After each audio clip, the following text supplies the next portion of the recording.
Students, हमारा lecture चल रहा है जेनेटिक कोडॉन्स को लेकर। देखिए, जब आप जेनेटिक कोड की बात करते हैं तो हमने लास्ट लेक्चर में क्लियर किया है कि एक जो जेनेटिक कोड होता है वो 3 न्यूक्लियोटाइड ऑफ द एमआरएनए होता है और उससे एक अमीनो एसिड की इंफॉर्मेशन मिलती है। तो टोटल हमने कहा कि हमारे पास 64 कोडॉन्स हैं और ये कैलकुलेशन बिल्कुल ठीक बैठती है हमारे लिए, क्योंकि 20 अमीनो एसिड हैं। अगर दो भी 4 नाइट्रोजन बेस हैं, अगर दो ही मिलकर एक अमीनो एसिड को सेट करेंगे तो हमारे पास पूरा हिसाब किताब नहीं बैठेगा, 16 अमीनो एसिड ही बनेंगे। लेकिन 20 अमीनो एसिड है, इसलिए 4 into 4 अगर हम करते हैं तो टोटल 64 कोडॉन्स हो जाते हैं और वो 20 टाइप के अमीनो एसिड को क्या करते हैं, कोड करते हैं। ये हमें पता चला। फिर इसके बाद हमने इसके प्रैक्टिकल प्रूफ भी बताए कि भाई निरेनबर्ग और मिथाई का नाम लिया, डॉक्टर हरगोविंद खुराना का नाम लिया, फिर हमने कहा कि भाई कोपॉलीमर्स होते हैं।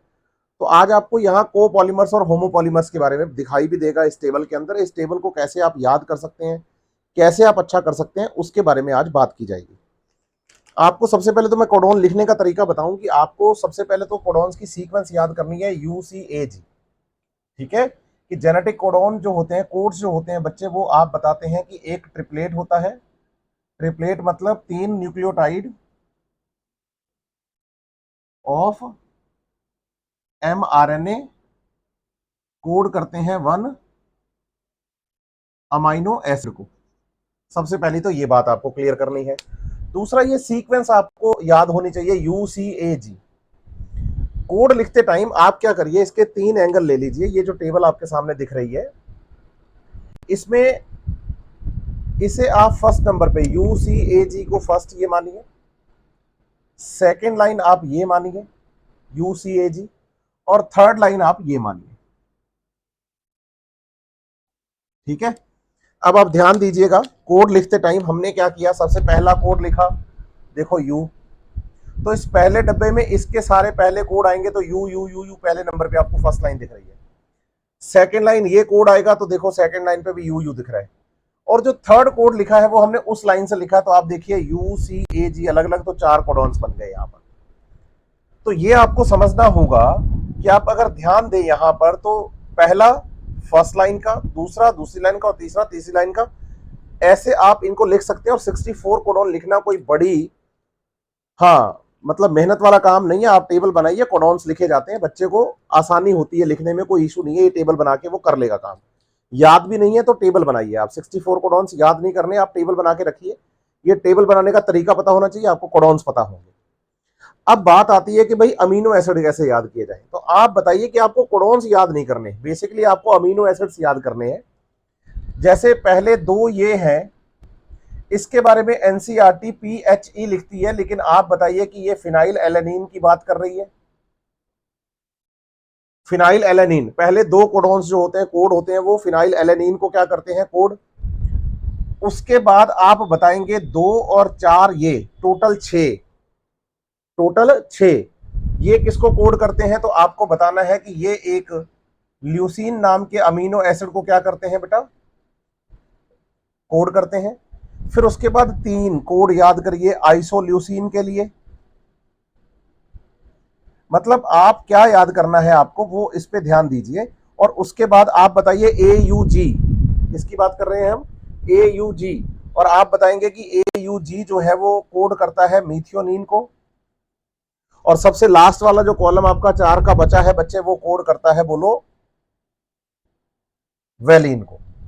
तो आप इसको कैसे याद करेंगे, तो आप याद करेंगे ऐसे कि कोडॉन की टेबल तो लिखी जा सकती है। पहले नंबर पे पहला, दूसरे नंबर पहला, फिर दूसरा, फिर तीसरा, फिर पहला दूसरा फिर तीसरा, फिर पहला दूसरा फिर तीसरा, फिर पहला दूसरा फिर तीसरा, ऐसे 4 आ गए, फिर ऐसे 4 आ गए, फिर ऐसे 4 आ गए, फिर ऐसे 4। ये तो लिखा जा सकता है।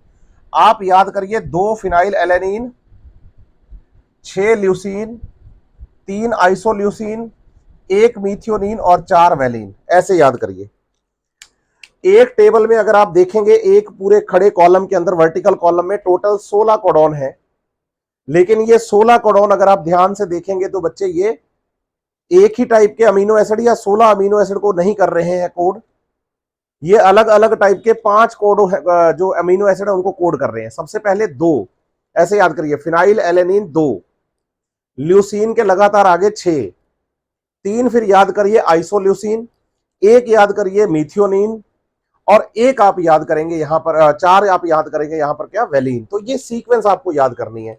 तो फिनाइल एलेनिन 2, ल्यूसीन 6, आइसोल्यूसिन 3, है ना, मिथियोनिन 1 और वेलिन 4, ऐसे आप याद रखेंगे। कोडॉन्स तो अपने आप ही लिखे जाने हैं, अपने आप ही लिखे जाने हैं। अब हम बात करें हैं दूसरे नंबर का जो अपने पास वर्टिकल कॉलम है उसकी। तो इसमें आपको बताना है, सबसे पहले अगर हम यहां बात करें ये चारों की, तो बोलो ये कोड करते हैं सेरीन अमीनो एसिड को, एनसीईआरटी में लिखा है। उसके बाद ये कोड करते हैं बोलो प्रोलीन को। प्रोलीन के बाद नेक्स्ट अमीनो एसिड आता है बोलो थ्रियोनिन।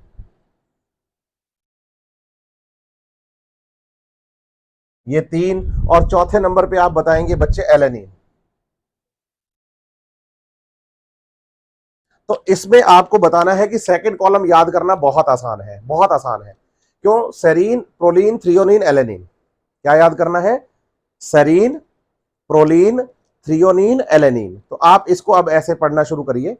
ये तो सीधी कॉलम हो गया 4 4 4 4 का, इसमें ज्यादा दिमाग लगाने की जरूरत नहीं है। आप याद करिए phenyl alanine 2, leucine 6, isoleucine 3, methionine 1, valine 4, ये सीक्वेंस हो गई। फिर आइए सेरीन 4, प्रोलीन 4, थ्रियोनिन 4, एलेनिन 4, ये हो गया आपका दो टेबल के दो कॉलम तैयार आपके। सबसे आसान कॉलम है ये सेकंड वाला, और सबसे टफ कॉलम है ये थर्ड वाला। थर्ड वाले में अमीनो एसिड जो है वो ज्यादा है थोड़े से। तो अब हम नेक्स्ट बात करें तो हम बताएंगे कि भाई ये जो पहले दो हैं ये कोड करते हैं बोलो टायरोसिन को। उसके बाद ये दोनों जो है ये स्टॉप कोडॉन है, स्टॉप कोडॉन कहा जाता है इनको। ये क्या होते हैं मैं आपको ये भी बताऊंगा। इनसे कोई भी अमीनो एसिड कोड नहीं होता है, ये बात ध्यान रखिएगा, यूएए और यूएजी से इनसे कोई भी अमीनो एसिड कोड नहीं होता है, ये ध्यान रखना है आपको। फिर याद करने आगे दो हिस्टिडीन, उसके आगे दो बोलो ग्लूटामीन, ये आपने याद करिए। हिस्टाटीन और ग्लूटामीन के बाद आप याद करेंगे दो आगे, एक आपको बताना है बच्चे एस्पार्जीन और एक आपको बताना है लाइसीन। एस्पार्जीन और लाइसीन, ये दो दो अमीनो एसिड। और लास्ट में दो आपको याद करने हैं एसिड। एसिडिक अमीनो एसिड दो ही हैं पूरी टेबल में, एक है एस्पार्टिक एसिड और दूसरा है ग्लूटामिक एसिड। एस्पार्टिक एसिड और दूसरा है ग्लूटामिक एसिड। तो अब इनको भी आपको उसी सीक्वेंस में याद करना है, जैसे ये 4 कोडॉन सेरीन के, 4 प्रोलीन के, 4 थ्रियोनिन के और 4 एलेनिन के। तो बोलो 2 टायरोसिन के, 2 हिस्टिडीन के, 2 ग्लूटामिन के, 2 एस्पार्जिन के, 2 लाइसिन के, 2 एस्पार्टिक एसिड के और 2 ग्लूटामिक एसिड के। शुरुआत पहले तो इसकी याद कर लीजिए आप। बताइए 2 टायरोसिन के हैं, 2 टायरोसिन के बाद 2 स्टॉप कोडॉन है, फिर 2 हिस्टिडीन के, 2 ग्लूटामिन के। 2 स्टॉप कोडॉन है, फिर 2 हिस्टिडीन के और 2 फिर ग्लूटामिन के। फिर उसके बाद 2 एस्पार्जिन, 2 लाइसिन, फिर उसके बाद 2 एस्पार्टिक एसिड और 2 ग्लूटामिक एसिड। ऐसे आप याद रखिए इसको आप। तो इसे आप ऊपर से फिर से पढ़ना शुरू करिए।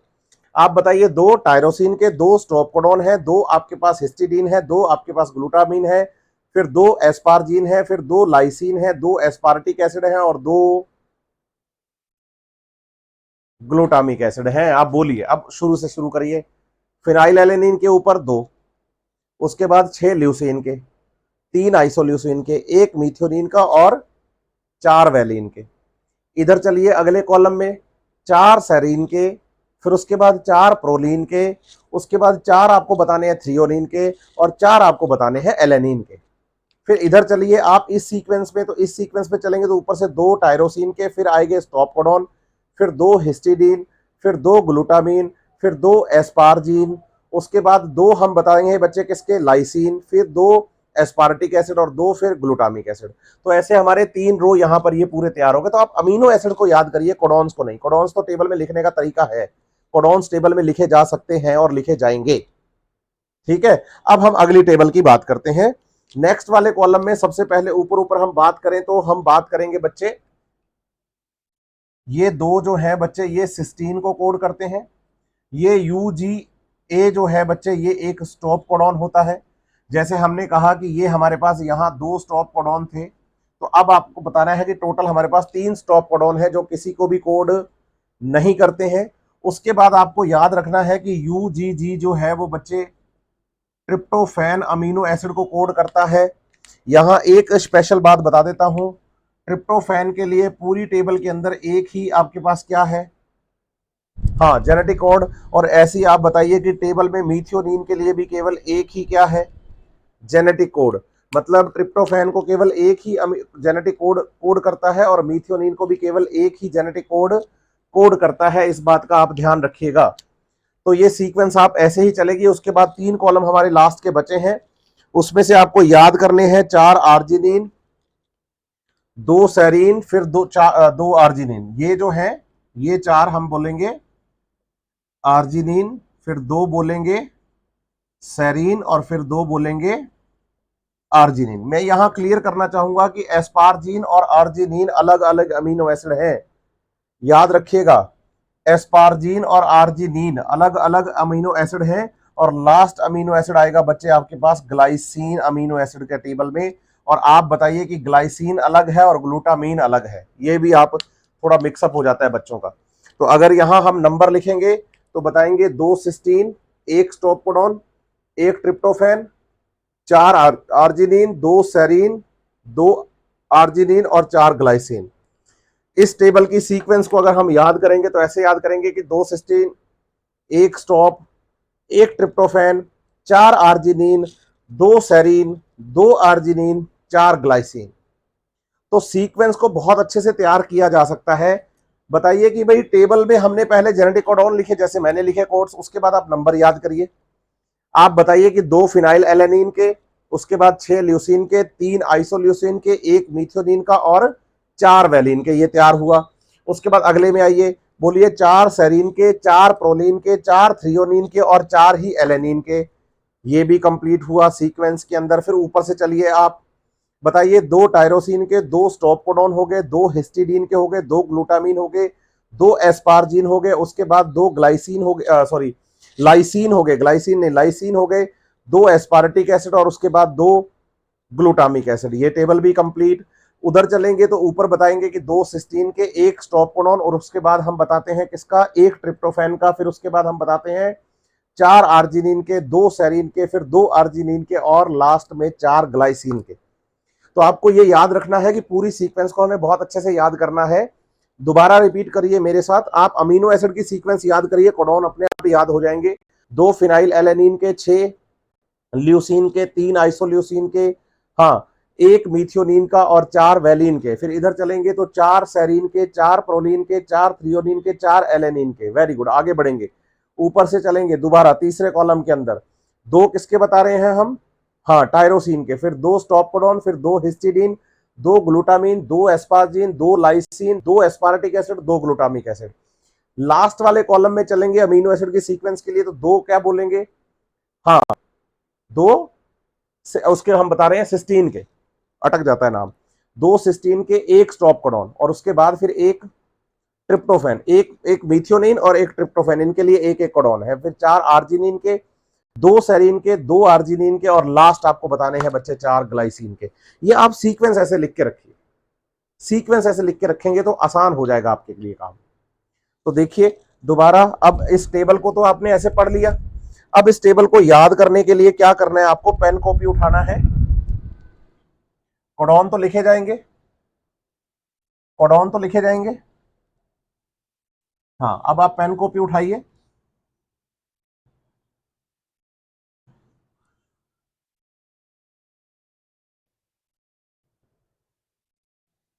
और पेन कॉपी उठा के आप टेबल को लिखना शुरू करेंगे। पहले कॉलम में बताएंगे 2 फिनाइल एलेनिन, 6 ल्यूसीन, 3 आइसोल्यूसिन, 1 मीथियोनीन और 4 वैलिन। देखो ये टोटल 16 हो गया आपके पास। फिर दूसरे कॉलम में आप बताइए 4 सेरीन, 4 प्रोलीन, 4 थ्रियोनीन और 4 एलेनिन। अगले में आएंगे, 2 बोलेंगे टायरोसिन, 2 बोलेंगे स्टॉप कोडॉन, उसके बाद 2 बोलेंगे हिस्टिडीन, 2 बोलेंगे आप ग्लूटामीन। ग्लूटामीन के बाद आप आगे बढ़ते जाइए ना। ग्लूटामीन के बाद 2 बताएंगे एस्पार्जीन, 2 बताएंगे लाइसीन, 2 बताएंगे एस्पार्टिक एसिड और 2 बताएंगे ग्लूटामिक एसिड। ऐसे शुरू करना है इसको, ये सीक्वेंस ऐसे याद कर लेंगे। कोडॉन्स तो कोई भी लिख लेगा, बस ये याद रखना है आपने को। फिर उसके बाद 2 बताएंगे सिस्टीन, 1 बताएंगे स्टॉप कोडॉन, 1 बताएंगे ट्रिप्टोफैन,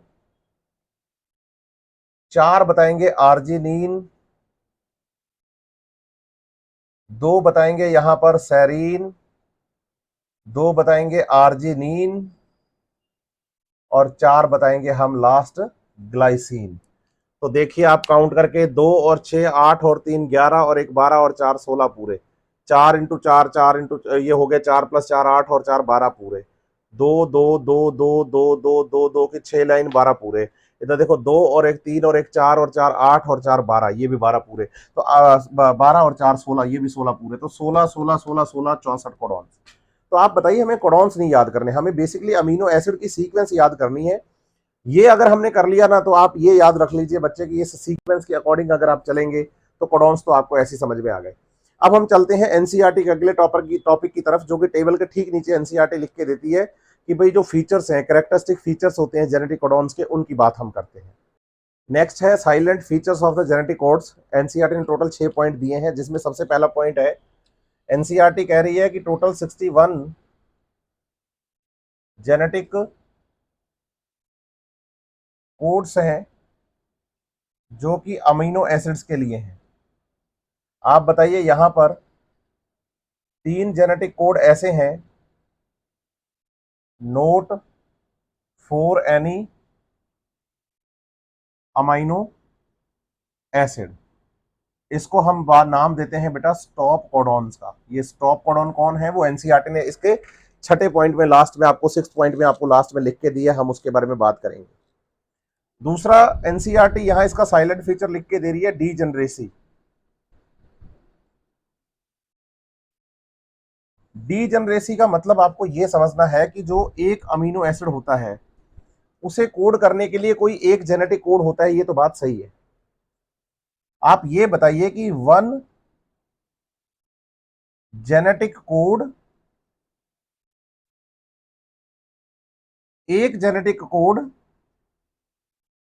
एक अमीनो एसिड को बनाता है, ये बात सही है, ये बात बिल्कुल सही है। लेकिन अगर इसको मैं उल्टा कर दूं, उल्टा करके मैं लिखूं 1 amino acid from 1 genetic code, तो ये थोड़ा सा इशू हो जाता है। डीजेनरेसी का मतलब यही है। डीजेनरेसी कह रहा है कि एक अमीनो एसिड जो है उसको, हाँ, मोर देन 1 जेनेटिक कोड्स हो सकते हैं। तो बताइए, for 1 amino acid more than 1 genetic code, इसका मतलब अगर मेरे पास कोई अगर जेनेटिक कोड नहीं बचेगा तो मैं किसी दूसरे से काम करवा लूंगा ना। जैसे मैं बताऊं यू यू यू, पहला ही आपका एग्जांपल है, बोलो फिनाइल एलेनिन को बनाता है। एनसीईआरटी में यही एग्जांपल देके सब समझाया एनसीईआरटी ने, इसलिए मैं यही एग्जांपल ले रहा हूं। लेकिन आप बताइए कि यूयूसी भी तो फिनाइल एलेनिन को ही बना रहा है। इसका मतलब अगर फ्यूचर में कहीं यू यू यू नहीं मिलेगा तो क्या फिनाइल एलेनिन नहीं बनेगा? बनेगा। इसका मतलब यू यू यू हमेशा फिनाइल एलेनिन को बनाएगा। ये बात ऊपर वाली हो गई। 1 जेनेटिक कोड 1 अमीनो एसिड, एक कोड एक अमीनो एसिड बनाता है।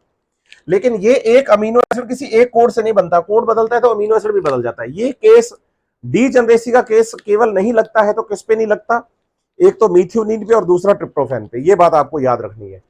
तो इसका मतलब अगर कहीं भी मेरे पास कोई एक जेनेटिक कोड नहीं है तो इसका मतलब ये नहीं कि उसका स्पेसिफिक अमीनो एसिड नहीं बन सकता। आप बताइए उसका फॉर्मेशन कोई दूसरा अमीनो एसिड कर देगा, ये ध्यान रखिएगा। उसका फॉर्मेशन कोई तीसरा दूसरा हाँ जेनेटिक कोड कर देगा, ये ध्यान रखिएगा। इसी को हम डीजेनरेसी कहते हैं कि अगर एक जेनेटिक कोड मेरे पास नहीं होगा तो मैं उस अमीनो एसिड को किसी दूसरे जेनेटिक कोड से बनवा सकता हूं।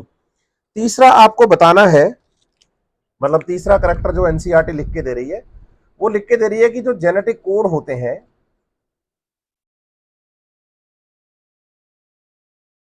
Written continuous. जैसे एनसीईआरटी ने नीचे ना एक सीक्वेंस दी है, A U G U U U U U C U U U U U U और यू यू सी, ऐसे करके। तो एनसीईआरटी कह रही है इनको लिखते टाइम आप सीधा लिखिए कंटिन्यूअस, इनके बीच में कहीं आपको कोमा लगाने की या उन सब चीजों के करने की जरूरत नहीं है। मतलब ये लगातार ही होते हैं हमेशा, इनके बीच में कोई बैरियर या इसके बीच में कोई पंक्चुएशन या नहीं होता, ऐसा एनसीईआरटी लिख के दे रही है। अब आप बताइए कि ये कंटिन्यूअस जेनेटिक कोड है, इनके बीच में कोई भी ऐसा बैरियर नहीं है कि हाँ यहाँ कोड खत्म यहाँ कोड खत्म। अब आप बताइए कि अगर कल को अगर हम चेंज कर दें कि मैं यहां से बताऊं कि ये वाला जो यू है ना, ये वाला यू अगर मैं यहां से गायब कर दूं तो सीक्वेंस देखो क्या बनेगी, A U G U U U, ये वाली सीक्वेंस। फिर आएगी यू सी यू, देखो आप यू सी यू। फिर आएगी you U U U U you. फिर आएगी you U U U U U. और फिर आएगा यू और सी, क्योंकि एक यहां से मैंने नाइट्रोजन बेस कम कर दिया। तो आप बताइए कि यहां ए यू जी के बाद यू यू यू था, यहां भी यू यू यू है, लेकिन उसके बाद आना चाहिए था यू यू सी, लेकिन यहां आया यू सी यू। इसका मतलब आगे की पूरी सीक्वेंस ही बदल चुकी है। तो बीच में कहीं पर भी कोई गैप कोमा आपको कोई क्या नहीं करना, हाँ नहीं लगाना है, क्या बोलो, पंक्चुएशन। कहीं पर भी बीच में कोई गैप नहीं आएगा, कोई ऐसा नहीं कि भाई हमने यहाँ कोमा लगा दिया या कोई हमने फुल स्टॉप लगा दिया या हमने बैरियर बता दिया, ऐसा कुछ नहीं बताना है आपको। तो उससे आपको पता चलता है कि ये कंटिन्यूअस है। अगर इनके बीच में से कहीं से भी कोई अमीनो एसिड नाइट्रोजन बेस अगर हटा दिया जाता है तो बताओ आगे की पूरी सीक्वेंस बदल जाती है। ये हमें आगे पढ़ने को मिलेगा म्यूटेशन में, frame shift mutation, point mutation हम पढ़ेंगे, तब मैं आपको इसके बारे में समझाऊंगा बहुत अच्छे से। अगला आगे टॉपिक आएगा हमारा, ये बहुत बढ़िया से हम इसको पढ़ने वाले हैं, ठीक है। म्यूटेशन एंड जेनेटिक कोड वाला जो टॉपिक है उसमें मैं आपको ये बात बताऊंगा। अब नंबर 4 पे जो प्रॉपर्टी है वो एनसीईआरटी कह रही है कि भाई जो जेनेटिक कोड है वो नियरली यूनिवर्सल होने चाहिए। नियरली यूनिवर्सल का मतलब यहां पर आपको समझना है कि भाई अगर यू यू सी की आप बात करते हैं कि ये फिनाइल एलेनिन को बना रहा है, तो आपको ये बताना होगा कि ये फिनाइल एलेनिन को यू यू सी चाहे बैक्टीरिया में हो, चाहे फंजाई, चाहे प्रोकैरियोट, चाहे प्रोटिस्टा, चाहे एनिमल, चाहे प्लांट, सब में ये फिनाइल एलेनिन को ही बनाएगा। इसका मतलब ये नहीं है कि यू यू सी जो है वो मेरे अंदर तो फिनाइल एलेनिन बना रहा है और किसी और के अंदर किसी और चीज को बना रहा है, ऐसा नहीं होता है। ये बात आपको ध्यान रखनी है। लेकिन एनसीईआरटी ने क्या किया है कि नियरली यूनिवर्सल का हमें यहां एक्सेप्शन लिख के दिया है। एक्सेप्शन में एनसीईआरटी ने बात करी है एक तो माइटोकॉन्ड्रिया की, और दूसरा लिखा है सम प्रोटोजोअन्स। मैं आपको समझाता हूं एक बात यहां पर कि भाई हमारे पास एक जेनेटिक कोडॉन है, बोलो यूजीए। ये जनरली आप बताइए कि स्टॉप कोडॉन होता है, ये जनरली स्टॉप कोडॉन होता है। अब देखो माइटोकॉन्ड्रिया की मैं बात करूं तो प्रोकैरियोटिक सेल है, तो बताइए यूजीए जो है बच्चे वो एक स्टॉप कोडॉन है। अगर मैं बात करता हूं इसे किसमें, बैक्टीरिया में या यूकैरियोटिक सेल में, तो बताएंगे कि यूजीए जो है वो क्या है, एक स्टॉप कोडॉन है। लेकिन जब ये यूजीए माइटोकॉन्ड्रिया में या किसी प्रोटोजोवन के अंदर आता है तो आप बताएंगे कि ये एक अमीनो एसिड बनवाता है ट्रिप्टोफैन। ट्रिप्टोफैन, इसका मतलब ये हो गया कि भाई जेनेटिक कोडोन जो होते हैं वो होते तो यूनिवर्सल ही हैं, लेकिन एनसीईआरटी ने 2 एग्जांपल हमें दिए हैं कि माइटोकॉन्ड्रिया और कुछ प्रोटोजोन्स के अंदर ये हमें चेंज दिख जाता है कि एक जेनेटिक कोड जो किसी के लिए स्टॉप कोडॉन का काम कर रहा है तो यहां वो अमीनो एसिड बना रहा है ट्रिप्टोफैन। तो इसलिए एनसीईआरटी ने इसको कह दिया है कि भाई हाँ एनसीईआरटी ने इसे क्या कह दिया है? Very good. अब एनसीईआरटी ने ये कह दिया कि नियरली यूनिवर्सल तो ये है, लेकिन यहां ये एक्सेप्शन बता दिया। इसके बाद एनसीईआरटी बता रही है एयूजी के बारे में, इसको बता रही है ड्यूल फंक्शन। एयूजी एक ऐसा जेनेटिक कोड है जिसका क्या है? ड्यूल फंक्शन है। ड्यूल फंक्शन का मतलब है कि दो काम करता है। एक तो बोलो ये स्टार्ट कोडॉन है, मतलब जब भी आप ट्रांसलेशन शुरू करोगे तो पहला अमीनो एसिड जो होगा ना बेटा, वो आपको बताना है कि मीथियोनीन होगा, क्योंकि एयूजी जो है वो किसको कोड करता है? तो हम कहते हैं मीथियोनीन को कोड करता है।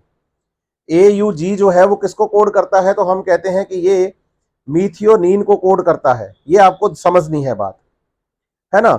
लेकिन आप एक बात और समझ जाइए कि ड्यूल फंक्शंस के साथ साथ भाई एयूजी का ये ड्यूल फंक्शन हो गया, स्टार्ट कोडॉन भी है, एक तो स्टार्ट कोडॉन है और दूसरा क्या करता है? मीथियोनीन अमीनो एसिड को कोड करता है, ठीक है।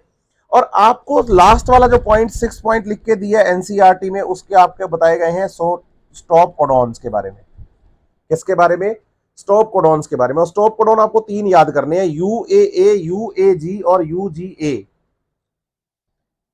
यूएए, यूएजी और यूजीए, ये आपको देखना है। देखो यूजीए जो है वो एक हमने स्टॉप कोडॉन पढ़ा था, लेकिन यूजीए जो है वो माइटोकॉन्ड्रिया और कुछ प्रोटोजोन्स में ट्रिप्टोफैन अमीनो एसिड भी बनवा देता है। एनसीईआरटी ने ये तो यही खत्म किया कि इनको टर्मिनेटर कोडॉन्स भी कहा जाता है, टर्मिनेटर कोडॉन्स भी कहा जाता है। लेकिन इनको क्या है कि आपको ऑर्क, अंबल और ओपल करके भी पढ़ाया जाता है ना। ऑर्क, अंबल और ओपल करके भी पढ़ाया जाता है। लेकिन ये अगर नाम याद नहीं भी होंगे तो भी चल जाएगा। बस ये प्रॉपर्टीज आपको याद रखनी है कि total 61 genetic codon amino acid बनाते हैं, 3 नहीं बनाते। डीजेनरेसी होती है। डीजेनरेसी का मतलब होता है कि एक अमीनो एसिड एक से ज्यादा जेनेटिक कोडॉन बना सकते हैं, लेकिन अगर एक जेनेटिक कोडॉन लिखा हुआ है कि वो एक ही अमीनो एसिड को बनाएगा तो ये बात सही है, उसका फिक्स है। लेकिन एक अमीनो एसिड एक से ज्यादा से बन सकता है। जेनेटिक कोडॉन हमेशा कंटिन्यूस लिखे जाते हैं, हमेशा कंटिन्यूस लिखे जाते हैं। इनके बीच में कहीं कॉमा नहीं आता, पंक्चुएशन नहीं आता। अगर बीच में से कोई हट जाए या जुड़ जाए तो आगे की सीक्वेंस चेंज हो जाती है। नियरली यूनिवर्सल होते हैं। तो जैसे यू सी है, ये हमेशा फिनाइल एलेनिन को ही बनाएगा, फिक्स है, सही है। ये किसी और को नहीं बनाएगा, ये फिक्स हो गया। ये फिक्स हो गया तो यही वाली बात डिसाइड हो गई कि एक जेनेटिक कोड से एक अमीनो एसिड फिक्स है। इसे नॉन एम्बिगियस भी कहा जाता है कि जो जिसको बनाएगा उसी को बनाएगा, ये फिक्स होता है, चेंज नहीं होता, ठीक है बात। और दूसरी तरफ इसका हमारे पास क्या है? एक एक्सेप्शन है। एक्सेप्शन ये है कि माइटोकॉन्ड्रिया में ये जो स्टॉप कोडॉन यूजीए है वो ट्रिप्टोफैन को बना देता है और कुछ प्रोटोजोन्स में भी। और आप बताइए एयूजी है वो ड्यूल फंक्शन करता है, एक तो मीथियोनिन बनाता है, दूसरा स्टार्ट कोडॉन है। और उसी के साथ साथ एनसीईआरटी ने आपको स्टॉप कोडॉन 3 बताए। अब क्या किया एनसीईआरटी ने? एक सीक्वेंस देके ना हमें नीचे, उस सीक्वेंस को देके पहले तो उसकी सीक्वेंस के हमसे पूछे अमीनो एसिड, और उसके बाद फिर एनसीईआरटी ने हमसे पूछा है क्वेश्चन। मैं दोनों को डिस्कस करता हूं आपके साथ। देखो एनसीईआरटी जो हमें सीक्वेंस दी है वो दी है A U G, U U U, U U U, U U C, U U U, U U U और U U C. A U G start codon है, ये फिक्स है। तो एनसीईआरटी ने आपसे कहा कि भाई बताओ इससे कौन सी अमीनो एसिड की सीक्वेंस आएगी? तो बोलो ए यू जी जो है वो मीथियोनिन के लिए है, फिर बोलो फिनाइल एलेनिन है, फिर फिनाइल एलेनिन है, फिर यूयूसी से भी फिनाइल एलेनिन है, अगर आप देखेंगे फिर फिनाइल एलेनिन है, फिर फिनाइल एलेनिन है और फिर फिनाइल एलेनिन है। एनसीईआरटी अब ये सीक्वेंस आपको देती है। नीचे पहले उसने सीक्वेंस दी, अगले पेज पे जाके उसने ये आपको सीक्वेंस अमीनो एसिड की बता दी। अब एनसीईआरटी कह रही है कि क्या आपने इसमें कोई डिफिकल्टी शो देखी कि क्या हो रहा है? तो आप बताइए कि हमें प्रॉब्लम कुछ नहीं आई, हमें 2 अमीनो एसिड टेबल से पता थे। बच्चा कहता है सर कल को एग्जाम में हमारे पास ऐसी सीक्वेंस आ जाए तो हम क्या करें? तो आपको मैं क्लियर कर दूं कि एनसीईआरटी मतलब एग्जाम के अंदर क्वेश्चन का आपको रेफरेंस मिलेगा। उसका रीजन बता देता हूं। एनसीईआरटी में जहां ये सीक्वेंस एनसीईआरटी ने हमसे पूछी है ना, उसके ऊपर ठीक उसने कहा कि आप टेबल का रेफरेंस लीजिए।